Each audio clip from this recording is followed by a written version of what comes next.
Chapter 297 എക്സ്പ്ലെയിനും ചെയ്ത് അത് സത്യമാവരുതേ, അതിലുള്ള ലീക്കൊന്നും സത്യമാവരുതേ എന്ന് ആലോചിച്ചിരിക്കുമ്പോഴാണ് ചാപ്റ്റർ 298 റിലീസ് ആവുന്നത്. ലാസ്റ്റ് വീഡിയോയിൽ ഞാൻ കുറച്ച് ലീക്സ് പറഞ്ഞിട്ടുണ്ടായിരുന്നു. അത് സത്യമായപ്പോൾ അത്രയും ഫ്രസ്ട്രേറ്റഡ് ആയിപ്പോയി. അത്രയും എന്ന് പറഞ്ഞു കഴിഞ്ഞാൽ അത്രയും. കാരണം എനിക്കൊക്കെ ബ്ലൂ ലോക്കിലെ ഇസാഗിയേക്കാളും ഒരു ഹീറോയ്ക്കായിട്ട് തോന്നിയിട്ടുണ്ടായിരുന്നത് നാഗിയായിരുന്നു. എൻ്റെ മുന്നത്തെ വീഡിയോസ് കണ്ടറിയാം. എനിക്ക് ഏറ്റവും ഫേവറേറ്റ് ആയിട്ടുള്ള പ്ലെയർ നാഗി. അവൻ എന്നെ എടുത്ത് പുറത്ത് കളയുമെന്ന് പറയുമ്പോൾ എത്ര ഫ്രസ്ട്രേറ്റഡ് ഉണ്ടാവും എനിക്ക് ആലോചിച്ചാൽ മനസ്സിലാവും. പക്ഷേ ചില കാര്യങ്ങളൊക്കെ പറയുന്നുണ്ട് നാഗി തിരിച്ചു വരാൻ ഒരുപാട് ചാൻസ് ഉണ്ടെന്ന്. അതെന്താണെന്ന് ഞാൻ ലാസ്റ്റ് പറയാം. ചില കാര്യങ്ങളൊക്കെ കേട്ട് കഴിഞ്ഞാൽ ചിരിക്കാനാണ് തോന്നുക, പക്ഷേ ചില കാര്യങ്ങൾ അതിൽ കാര്യമുള്ളതാണെന്ന് തോന്നും. അതെന്താണെന്ന് നമുക്ക് അവസാനം നോക്കാം. അത് നമുക്ക് ചാപ്റ്റർ 298 എക്സ്പ്ലെയിൻ ചെയ്യാം. എൻ്റെ ചാനൽ ഇതുവരെ സബ്സ്ക്രൈബ് ചെയ്യാണ്ട് ബ്ലൂ ലോക്ക് വീഡിയോ കണ്ടുകൊണ്ടിരിക്കുന്ന ആളാണെന്നുണ്ടെങ്കിൽ ഒന്ന് സബ്സ്ക്രൈബ് ചെയ്ത് നോക്കൂ. വേറെ പ്രത്യേകിച്ച് കാര്യമൊന്നുമില്ല, ഒന്ന് സബ്സ്ക്രൈബ് ചെയ്താൽ മതി, വേറെ ഒന്നും ചെയ്യണ്ട. പിന്നെ നിങ്ങൾ നാക്കി ഫാൻ ആണെന്നുണ്ടെങ്കിൽ ഉറപ്പായിട്ടും താഴെ കമൻറ്റ് ചെയ്യുക. So if you are interested, keep watching.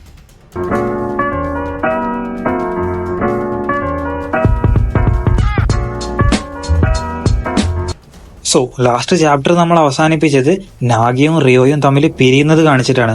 അതായത് റിയോ ഒരു ഗോൾ അടിച്ചിട്ടുണ്ടാവും. ആൻഡ് ആ ഗോളിലൂടെ തന്നെ റിയോയുടെ സ്ഥാനം ഉറപ്പിച്ചിട്ടുണ്ടാവും വേൾഡ് കപ്പിൽ. ആൻഡ് ഈ ഗോൾ കാരണം തന്നെ നാഗി നന്നായിട്ട് ഫ്രസ്ട്രേറ്റഡ് ആയിട്ടുണ്ടാവും. ആൻഡ് നാഗി ഫ്രസ്ട്രേറ്റഡ് ആയതിനു ശേഷം പറഞ്ഞിട്ടുണ്ടാവും, ഇനി ഒരിക്കലും ടീമിനെ സപ്പോർട്ട് ചെയ്യാൻ പോകുന്നില്ല, ഞാൻ സ്വന്തമായിട്ട് തന്നെ ഗോൾ അടിക്കുമെന്ന് പറഞ്ഞിട്ടുണ്ടായിരുന്നു. അതിനുശേഷം നാഗി മെല്ലെ റിയോയുടെ നേരെ തിരിയുന്നു. ആൻഡ് റിയോയോട് പറയുന്നുണ്ട്, നീ ഒറ്റയ്ക്ക് സർവൈവ് ചെയ്യാൻ പഠിച്ചില്ലേ, നീ ഞാനും അങ്ങനൊന്ന് ചെയ്യാൻ പറ്റുമോ നോക്കട്ടെ എന്ന് പറയുന്നുണ്ട്. ആൻഡ് കഴിഞ്ഞ ചാപ്റ്ററിലെ ഈ നാഗിയുടെ ഡയലോഗ്സും ആൻഡ് ഈ ചാപ്റ്ററിലെ ഈ ഡയലോഗ്സും അതുപോലെ തന്നെ നാഗിയുടെ കണ്ണെല്ലാം കണ്ട് എനിക്ക് തോന്നുന്നുണ്ടായിരുന്നു നാഗി എന്തായാലും ബാക്കാവും, തിരിച്ചു വരുന്നൊക്കെ. എങ്ങനെ പോയാലും ഒരു 5 അല്ലെങ്കിൽ 6 എന്നുള്ള സ്ഥാനത്തിൽ നാഗി എന്തായാലും ഉണ്ടായെന്നാണ് ഞാൻ വിചാരിച്ചുകൊണ്ടിരുന്നത്. ബട്ട് ഗസ് വാട്ട്, നമ്മുടെ നാഗി പുറത്തോട്ട് പോകുന്നു, ലിറ്ററലി ഔട്ടാവുന്നു. ആൻഡ് ഇതെങ്ങനെ നടക്കുന്നതെന്ന് മുന്നോട്ടുള്ള വീഡിയോയിൽ കാണാം. ആൻഡ് ഇതോടൊപ്പം തന്നെ ഞാൻ എക്സ്പ്ലെയിൻ ചെയ്യാം നാഗി എങ്ങനെയാണ് തിരിച്ചു വരാനുള്ള ചാൻസ് ഉള്ളതെന്ന്. നോക്കുകയാണെന്നുണ്ടെങ്കിൽ ചെറിയ ചാൻസ് ഒക്കെ ഉണ്ട്, പക്ഷേ നല്ലോണം നോക്കുകയാണെന്നുണ്ടെങ്കിൽ അധിക ചാൻസ് ഒന്നും ഇല്ല, ചെറുതായിട്ടൊരു ചാൻസ് ഒക്കെ ഉണ്ട് തിരിച്ചുവരാൻ.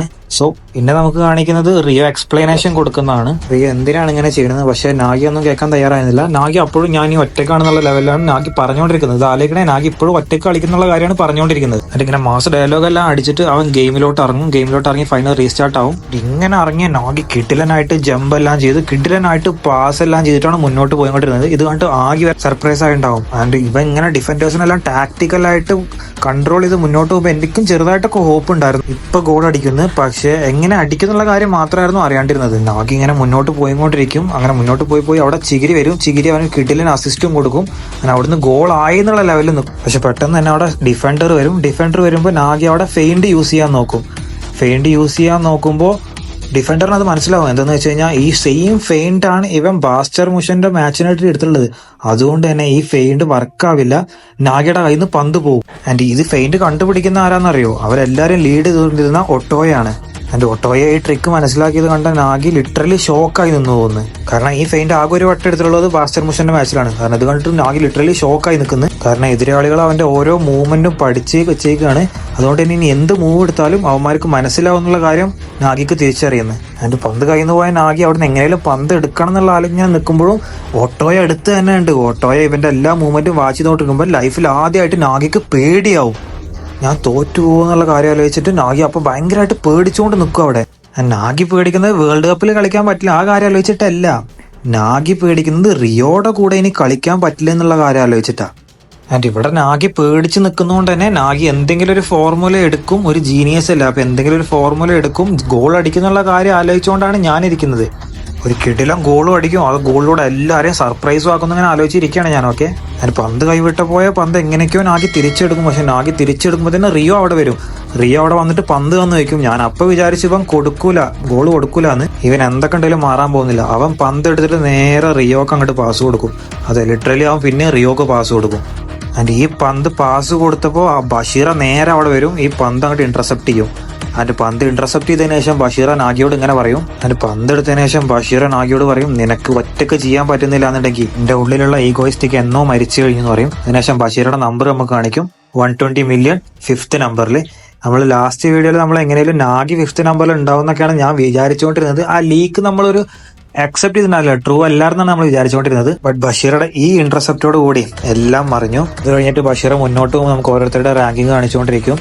5th നമ്പർ ഓൾറെഡി പറഞ്ഞ പോലെ തന്നെ ബഷീർ ഓക്യുപ്പൈഡ് ചെയ്തിട്ടുണ്ടായിരിക്കും. അതിനുശേഷം 6th നമ്പറിൽ വരുന്ന ആളായിരിക്കും നമ്മുടെ ചിഗിരി. 6th നമ്പറിൽ 90 മില്യൺ യെന്നിൽ അതിനുശേഷം വരുന്നതാണ് റിയോ 7th പൊസിഷനിൽ 78 മില്യൺ. അതിനുശേഷം കുനിഗാമി 8th പൊസിഷനിൽ 66 മില്യൺ.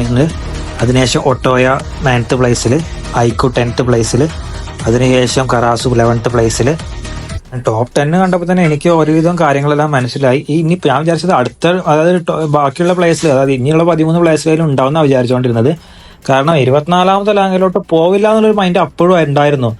പക്ഷെ അപ്പോഴും നമുക്ക് കാണിച്ചു തരുന്നുണ്ട്, അടുത്ത 13 പേരെ കാണിച്ചു തരുന്നുണ്ട്. അതിൽ ഗഗമാറു 12ാമത്തെ പൊസിഷനിൽ, ആര്യു 13, യുക്കിമിയ 14, അത് കഴിഞ്ഞിട്ട് വരുന്ന റെയിൽ നിക്കോ 15, 16 ഹിയോരി, 17 സെൻഡോ, 18ാമത് വരുന്നത് കൊറോണ, 19 സാൻഡറ്റ്സു, 20 വരുന്നത് ഫക്കാക്കു, ആൻഡ് ഇതിനുശേഷം 21 വരുന്നത് റായിച്ചി. ആൻഡ് ആഫ്റ്റർ ദിസ് ഇത് വരുന്നത് കിയോറാണ് 22nd പ്ലേസിൽ. ആൻഡ് ഇതിനുശേഷം നമുക്ക് ബഷീറയുടെ ഗോളാണ് കാണിക്കുന്നത്. സിംഗിൾ ഹാൻഡായിട്ട് ചില പാസൊക്കെ എടുത്തിട്ട് OP ആയിട്ടൊരു ഗോൾ അടിക്കും ഒറ്റക്ക് കൊണ്ടുപോയിട്ട്. ഇതിനുശേഷം നമുക്ക് കാണിക്കുന്നത് ഇസാഗിയുടെ ഷോക്കിംഗ് ആയിട്ടുള്ള ഫേസ് ആണ്. ഇത് കണ്ടപ്പോൾ ഞാൻ വിചാരിച്ചു നാഗി ലാസ്റ്റായി അതുകൊണ്ടായിരുന്നു. ബട്ട് നാഗി എല്ലായിരുന്നു ലാസ്റ്റ് 23 നനാസയായിരുന്നു. നനാസക്ക് ശേഷമായിരുന്നു നാഗി 24th ആൻഡ് ഔട്ട്, ടീമിൽ നിന്ന് ഔട്ട്. ഇത് കണ്ട് ഇസാഖി ലിറ്ററലി ഷോക്കായി നിന്നിട്ട് നാഗിന്ന് പേര് വിളിക്കുന്നവന്റെ. But guys, to be honest, നനാസ എത്രത്തോളം ചെയ്തിട്ടുണ്ടോ അതിന്റെ ഒരു 10 ഇരട്ടിയെങ്കിലും നാഗി ബ്ലൂ ലോക്കിന് വേണ്ടി ചെയ്തിട്ടുണ്ടാവും. ആൻഡ് ഇതുകൊണ്ട് തന്നെ ഈ റാങ്കിങ്ങിൽ എനിക്ക് വലിയ താല്പര്യം ഉണ്ടായിരുന്നില്ല. അത് ഞാൻ ഓൾറെഡി ലാസ്റ്റ് ഒരു വീഡിയോ പോസ്റ്റ് ചെയ്തിട്ട് പറഞ്ഞിട്ടുണ്ടായിരുന്നു എൻ്റെ ഒപ്പീനിയൻ എന്ന് പറഞ്ഞിട്ട്. ആൻഡ് ഇതിന് ശേഷം നമുക്ക് കാണിക്കുന്നത് ഇസാഖി ഇങ്ങനെ നോക്കി നിൽക്കുന്നതാണ് റാങ്കിങ്. അതോടുകൂടി ചാപ്റ്റർ കഴിയുന്നുണ്ട്. ആൻഡ് അടുത്ത ചാപ്റ്റർ ഇനി വരാൻ പോകുന്നത് 15ാം തീയതിയാണ്, ഏപ്രിൽ 15. അപ്പോൾ അതുവരെ നമുക്ക് വെയിറ്റ് ചെയ്യാം, എന്താ ഉണ്ടാവാൻ പോകുന്ന കാണാം. ഇനി എങ്ങനെയൊക്കെയാണ് നാഗി തിരിച്ചു വരാനുള്ള ചാൻസ് എന്ന് ഞാൻ പറഞ്ഞില്ല, അത് ഞാൻ പറയാം. അതിലെ ഫസ്റ്റ് റീസൺ എന്താ അറിയോ? ഇത് ഏപ്രിൽ 1 റിലീസായത്, അതുകൊണ്ട് ഇത് എല്ലാവരെയും ഫൂളാക്കുകയാണെന്ന്. ഇത് കേട്ടപ്പോൾ ആദ്യം എനിക്ക് കോമഡി ആയിട്ടാണ് തോന്നിയത്. കോമഡി തന്നെയാണ്, കാരണം ഇതിൻ്റെ ഇംഗ്ലീഷ് ട്രാൻസ്ലേഷനും വന്നിട്ടുണ്ട്. അതുകൊണ്ട് ഇതെന്തായാലും സത്യമാവാൻ ചാൻസ് ഇല്ല. ഇനി അടുത്ത ചാൻസ് എന്താണെന്ന് വെച്ച് കഴിഞ്ഞാൽ 23 പ്ലേയേഴ്സിന് പകരമായിട്ട് 24 പ്ലേയേഴ്സ് വേൾഡ് കപ്പ് കളിക്കുന്നത്. കാരണം എന്താണെന്ന് വെച്ചാൽ ഇസാഗിയും റിനും നമ്പർ 1 പ്ലേസിലാണ് സ്റ്റാൻഡ് ഡൗൺ ചെയ്യുന്നത്. അപ്പോൾ നമ്പർ 2nd പ്ലേസിൽ ആരുമില്ല. അങ്ങനെ നോക്കുകയാണെന്നുണ്ടെങ്കിൽ ഇപ്പോൾ 23 പ്ലെയറിന് പകരം 24 പ്ലെയറെ കൊണ്ടുപോകാം, കാരണം 2nd ആരും ഇല്ല. ബട്ട് ഈഗോയുടെ ഒരു ആറ്റിറ്റ്യൂഡ് വെച്ചിട്ട് ഈഗോ ഒരിക്കലും നാഗി എടുക്കാൻ ചാൻസ് ഇല്ല. ഈഗോനെ നമ്മൾ എത്ര കണ്ടതാ, ഈഗോയുടെ സ്വഭാവം നമുക്കറിയത്തില്ല. പക്ഷെ ഇനി വരാൻ പോകുന്ന ഒരു ഓപ്ഷൻ ഉണ്ട്. ആ ഓപ്ഷൻ എന്തായാലും എനിക്ക് ഒരു തരി ചാൻസ് ഉണ്ടെന്ന് അതിൽ തോന്നുന്നു. കാരണം ആ ഓപ്ഷൻ ഭയങ്കര ജെന്യുവൻ ആയിട്ട് എനിക്ക് തോന്നുന്നു. അതെന്താന്ന് വെച്ച് കഴിഞ്ഞാൽ, നിങ്ങൾ ഫുട്ബോൾ കാണുന്ന ഒരാളാണെന്നുണ്ടെങ്കിൽ നിങ്ങൾക്ക് അറിയുന്നുണ്ടാവും, ഒരു ടീമിൽ 23 പ്ലെയേഴ്സ് വെച്ചിട്ടാണ് വേൾഡ് കപ്പിന് എൻ്റർ ആവുന്നത്. ബട്ട് ഇതിൽ ചില ടീംസ് ഉണ്ട്, ആ ചില ടീംസിന് ഓപ്ഷൻസ് കൊടുക്കാറുണ്ട് 26 പ്ലെയർ ആയിട്ട് വേൾഡ് കപ്പിൽ എൻ്റർ ആവാൻ. അതെ, ചില ടീംസിന് 26 പ്ലെയേഴ്സ് വെച്ചിട്ട് വേൾഡ് കപ്പിൽ എൻ്റർ ചെയ്യാം. അപ്പോൾ ചിലർക്കാണെന്നുണ്ടെങ്കിൽ പരിക്കൊക്കെ പറ്റാറില്ലേ. അപ്പോൾ ചിഗിരിക്ക് എന്തായാലും പരിക്ക് വരുന്നതാണ് എനിക്ക് തോന്നുന്നത്. കാരണം ചിഗിരി U20 വേഴ്സസ് ബ്ലോക്കിൽ തന്നെ ചിഗിരി അതായത് സ്ട്രെയിൻ എടുക്കുന്നുണ്ടായിരുന്നു കാല് വെച്ചിട്ട്. അങ്ങനെ ഈ ചാൻസ് ഉണ്ടെന്ന് ചിഗിരിക്ക് പകരം സ്ട്രൈക്കറായിട്ട് നാഗി അല്ലാണ്ട് വേറൊരു ഓപ്ഷനും ഇവർക്കില്ല. പക്ഷെ ഇനി വരാൻ പോകുന്ന ചാപ്റ്ററിൽ, അതായത് 299 ചാപ്റ്ററിൽ എനിക്ക് തോന്നുന്നു നാഗി ഇനി കാണിക്കാൻ പോകുന്നില്ല എന്ന്. ഇനി കാണിക്കുന്നുണ്ടെങ്കിൽ തന്നെ കുനിഗാമി ഒരു വൈൽഡ് കാർഡായിട്ട് വന്നില്ല, അതുപോലെ നാഗി വരികയാണെന്നുണ്ടെങ്കിൽ അത്രയും മാസ് അപ്പിയറൻസിൽ വേൾഡ് കപ്പിൽ എൻ്റർ ആവുകയാണെന്നുണ്ടെങ്കിൽ അനിമെ കമ്മ്യൂണിറ്റി തന്നെ ഏറ്റവും വലിയ കംബാക്ക് ആയിരിക്കും അത്. ലിറ്ററലി ഏറ്റവും വലിയ കംബാക്ക് ആയിരിക്കും അത്. ആൻഡ് ഇതോടുകൂടി വീഡിയോയുടെ അവസാനിപ്പിക്കുകയാണ്. നിങ്ങളുടെ അഭിപ്രായങ്ങൾ എന്തായാലും നിങ്ങൾ താഴെ കമൻറ്റ് ചെയ്യുക. നാഗി പുറത്തതിനെ പറ്റി നിങ്ങൾക്ക് എന്താ തോന്നുന്നത് നിങ്ങൾ എന്തായാലും കമൻറ്റ് ചെയ്യുക. അപ്പോൾ ഇനി എന്താ നടക്കാൻ പോകുന്നത് 15ാമത്തെ ചാപ്റ്ററിൽ നമുക്ക് കാണാം. ഇത് കിട്ടാൻ വേണ്ടിയിട്ട് എല്ലാവരും ചാനൽ സബ്സ്ക്രൈബ് ചെയ്ത് വെക്കുക. പറ്റുന്നവരൊക്കെ വീഡിയോ ലൈക്ക് ചെയ്യുക, ഒപ്പീനിയൻസ് കമൻറ്റ് ചെയ്യുക. ബൈ ഗായ്സ്, അടുത്ത വീഡിയോയിൽ കാണാം. ബൈ.